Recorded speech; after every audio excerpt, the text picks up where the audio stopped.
मैं तुम्हें बता रहा हूँ, रोस्ट वर्स के पापों का घड़ा जिस हिसाब से हफ्ते हफ्ते बढ़ रहा है ना, मुझे भी किसी दूसरी पॉडकास्ट पे जाके अपने पाप धोने पड़ेंगे।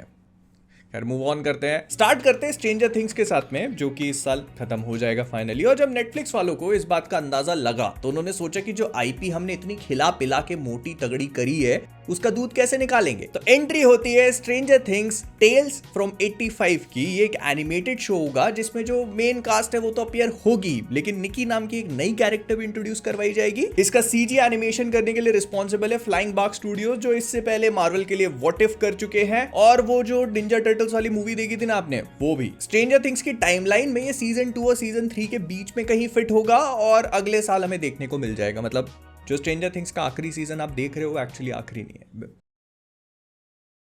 Till you're in your 90s Netflix. फिर अर्नोल्ड श्वार्ज़नेगर के बेटे पैट्रिक श्वार्ज़नेगर जो है वो तैयार हो चुके हैं अमेरिकन साइको के रीमेक में पैट्रिक बेटमैन का कैरेक्टर प्ले करने के लिए। पहले तो मुझे ये बता दो कि इसकी जरूरत ही क्या थी। इससे अच्छा तो क्रिश्चियन बेल को लेके एक बार फिर से बना लेते ना, लोग देखने को तैयार हो जाते। पापा आस्ता लविस्ता बोलते थे, ये कहेगा आस्ता ला विजिटिंग कार्ड।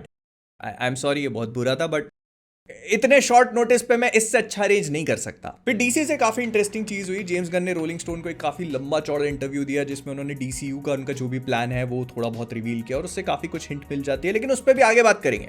पहले बात कर लेते हैं मिस्टर मिरेकल की। एक एनिमेटेड सीरीज आ रही है जिसको टॉम किंग प्रोड्यूस करेंगे, मतलब उसका शो रनर होंगे। मिस्टर मिरेकल के बारे में आप नहीं जानते तो मैं बस इतना कहना चाहूंगा कि बंदे को बड़ी चीजें पसंद है।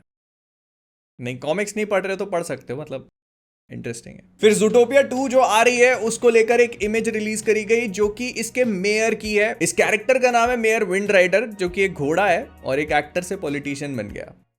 क्या क्या हर जोक सुनाया नहीं जाएगा। फिर शमिक मूर जो कि हमारे माइल्स की आवाज देते हैं अक्रॉस द बियॉन्ड द, और वो जो पूरा स्पाइडर वर्स वाला एनिमेटेड यूनिवर्स है उसमें, तो अब उन्होंने कहा कि जो आखिरी मूवी आने वाली है उसमें उन्होंने 3 अलग अलग माइल्स की वॉइस दी है।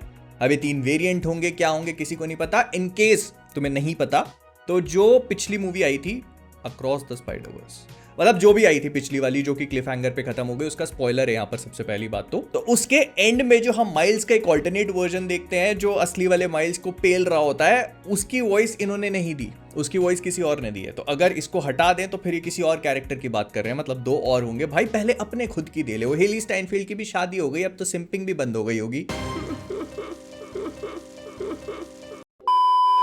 फिर मोआना 3 पे काम शुरू हो चुका है। इसमें तो कोई हैरानी की बात नहीं, खबर बन भी कैसे गई यार। ये हर पिक्चर बिलियन कर रही है, ऑलमोस्ट हर एक एनिमेटेड मूवी डिज्नी की तरफ से बिलियन कर जाती है। का घंटे का कर्जा, ताला मारो एमसीयू पे, बेचो किसी और को, बनाओ एनिमेटेड दनादन दनादन। खैर, तो जेम्स गन के जो इंटरव्यू की मैं बात कर रहा था तो उन्होंने काफी सारी बातें रिवील करी। सबसे पहले तो super girl women of tomorrow जो अगले साल जून में रिलीज होने वाली है, उसका नाम चेंज करके सुपर गर्ल कर दिया गया है। जैसे सुपरमैन लेगेसी पहले था, फिर वो सुपरमैन हो गई। मैं समझ गया, तुम भी समझ गए होगे कि एक मूवी का नाम अनाउंस करो ऐसे लंबा चौड़ा कॉमिक बुक के साथ कनेक्ट करके, फिर लोग उससे रिलेटेड थ्योरीज बनाने लगे, और जब सबके दिमाग में एक इमेज बन जाए तो खत्म। खैर, एक अच्छी चीज भी है, जेम्स गन ने बैटमैन और वंडर वुमन जो उनके डीसीयू वाले होंगे उसको लेकर भी इंफॉर्मेशन दी। सबसे पहले तो उन्होंने मैट रीव्स की बैटमैन 2 को एड्रेस किया। उन्होंने कहा कि उनके पास अभी तक स्क्रिप्ट नहीं आई है। मैट रीव्स थोड़ा सा स्लो लिखना पसंद करते हैं और लोग उनको बुली करने की कोशिश कर रहे हैं, विच इज नॉट गुड।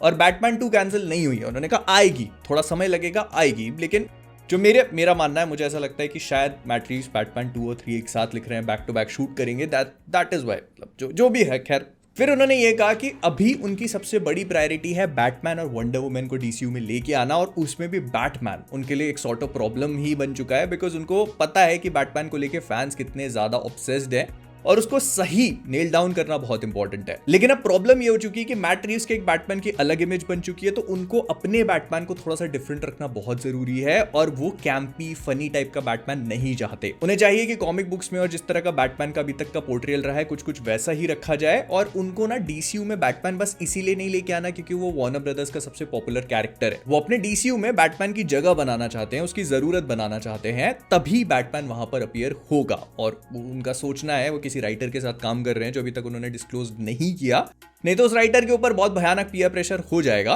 तो इसी वजह से वो क्लोजली काम कर रहे हैं, खुद बैटमैन को नहीं लिख रहे, वंडर वुमन भी काम चल रहा है, तो बैटमैन वंडर वुमन देखने को मिलेंगे, कब ये नहीं पता। मैं तो इसी बात से खुश हूं कि बैटमैन कम से कम जोक तो नहीं मारने वाला। फिर ये भी कंफर्म हो चुका है कि सुपरमैन, मतलब हमारे डेविड कॉन्सवेट का जो सुपरमैन है, वो 3 साल से सुपरमैन होगा ऑलरेडी जब हम उसको मूवी में देखेंगे। तो ये भी काफी इंटरेस्टिंग, मतलब बैटमैन ईयर 1, सुपरमैन ईयर 3। फिर इतने सारे रोस्टवर्स में आ रही है कैंसिल, आ रही है कैंसिल, आ रही है कैंसिल, आ रही है कैंसिल, अब एक बार फिर से आ रही है मिडनाइट सन्स, क्योंकि अब सुनने में आया है कि मार्वल वाले उस पर एक बार फिर से काम करना चाहिए। ये पता है कैसी कहानी हो चुकी है? ये पता है मैकडॉनल्ड्स का वो बर्गर बन चुका है जिसको तुमने छत पे 1 साल पहले छोड़ दिया था और आज जाके देखा तो आज भी वैसा ही है, खाने लायक, हम खा भी लेंगे।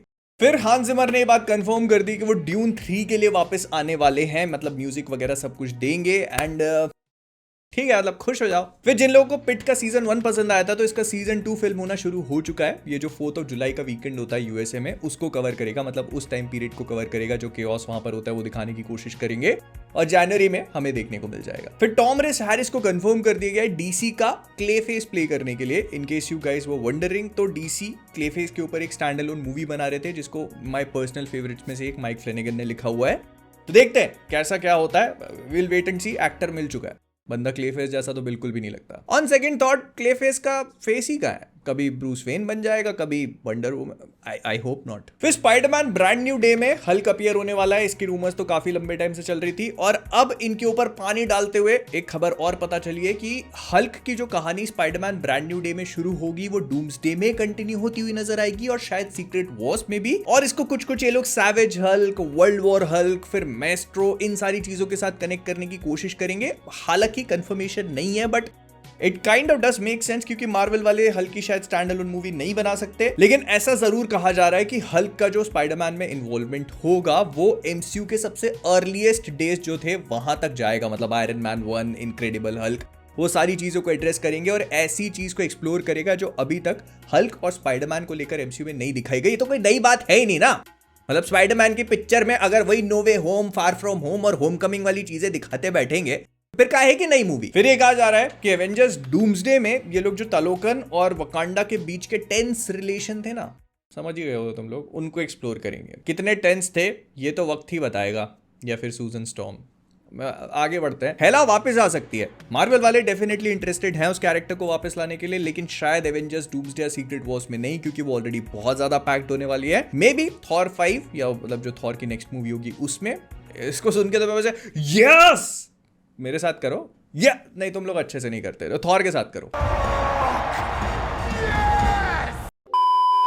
प्लस ये भी सुनने को मिल रहा है कि थॉर के साथ जो लव है ना, मतलब वो छोटी सी बच्ची, वो इटर्निटी की बेटी है और डूम्सडे में जो भी इंकर्जन्स होंगे और ये जो पूरा खतरा मंडराना शुरू करेगा तो लव को इसके बारे में पता चल जाएगा and she is the one who tells Thor about everything, और ऐसे करके थॉर आएगा दुनिया को बचाने की कोशिश करने के लिए। फिर एलन कमिंग जो कि नाइट क्रॉलर का रोल प्ले करने वाले हैं आने वाली एवेंजर्स डूम्सडे में, उन्होंने कहा कि वो काफी खुश हैं और उनके लिए बहुत ही हीलिंग एक्सपीरियंस है, क्योंकि वो काफी लंबे टाइम तक ऐसे बिग ब्लॉकबस्टर टाइप की मूवीज को करना छोड़ चुके थे और अब उनको वापस आकर बहुत ही रिजुविनेटेड और हील्ड फील हो रहा है। आपका तो पता नहीं, लेकिन हाँ बैंक बैलेंस हील हो रहा है तो इंसान भी होएगा ही। लेकिन हाँ ये भी सुनने को मिल रहा है कि जो इनकर्जन, जो मेन इनकर्जन हम लोग डूम्सडे में देखेंगे वो शायद 616 यूनिवर्स और वो यूनिवर्स जहां पर मोनिका फंसी हुई है उनके बीच में हो। अब कंफर्मेशन नहीं है, बस ये बात भाई उड़ते उड़ते आती है, मैं आप लोग को बता देता हूँ, ठीक है।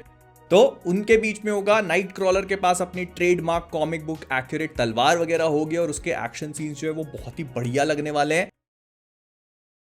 पता नहीं किसने देख ली भाई ये सब चीजें। और ये भी कहा जा रहा है कि जो कैंग ने बात कही थी ना लोकी के सीजन 1 और 2 में कि ये जो पूरा है सब कुछ एक लूप है, सर्कल है, घूम फिर के कैंग के ऊपर ही आ जाती है बात, तो यही सेम चीज हमको डूम्सडे में भी बताई जाएगी कि वो जो कैंग ने लूप बनाया हुआ है ना वो एक बहुत बड़ा मैटर है एंड शायद डूम्सडे में उसी लूप को, उसी साइकिल को कैसे ब्रेक किया जाता है, मतलब कुछ वो इन्फिनिटी वॉर में वो जो डॉक्टर स्ट्रेंज ने 14 मिलियन आउटकम्स देखी थी ना उसमें से एक, तो वो ऐसी एक आउटकम है जहां पे ब्रेक हो, कुछ ऐसा दिखा सकते हैं। जॉर्ज क्लूनी ने रिसेंटली बताया कि उनका बेटा बैटमैन का बहुत बड़ा फैन है, तो उन्होंने कहा कि मैं खुद भी बैटमैन था, तो उसके बेटे ने कहा कि नहीं नॉट रियली। कहता है सही तो कह रहा है, मेरा बाप अगर ऐसा काम कर देता मैं अपने आप को जायदाद से बाहर कर लेता। और पापा अगर आप देख रहे हो तो आई एम सॉरी, मेरा वो मतलब नहीं था। मिलते हैं अगले वाले में, लाइक कर देना, मैं जाता हूँ बेल्ट भी ठीक करने घर के।